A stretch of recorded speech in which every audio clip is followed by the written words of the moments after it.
O čem to kručinál meleš? Josafat Králjický. To tak nutně potřebujeme potravu pro děla, že ženeme i nemocný, chromý a pomatený. Koukni na ně. Co je, vole?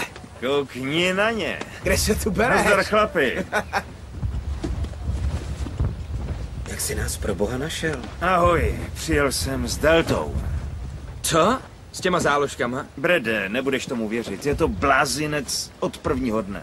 Jak dopadl ten tvůj kšeftíček v Al-Jabaru? Jo, jak si to tam rozjížděl s holkama od letectva. Ale hovno, od Somálska jsem nebyl v pořádný válce, ale radši jsem se na to měl vyfláknout, než jezdit s Deltou. To Co? chápu. Nějaký průser? Jsou úplně mimo.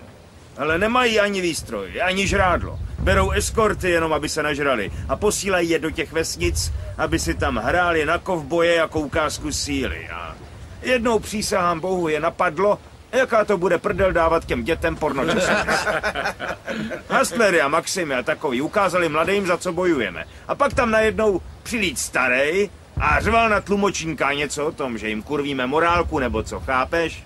A byl fakt nasranej, měl dokonce RPGčko. Co? A záložky se podělali, pustili tam 26 trans 19. Celou tu vesnici zbourali. Ne.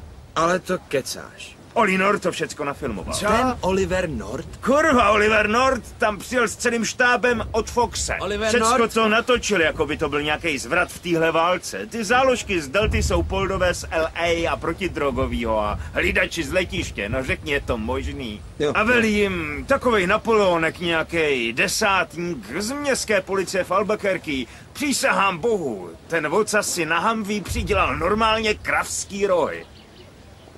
To je tak homersky dementní, že k tomu nemám co říct. Kmotr o tom ví.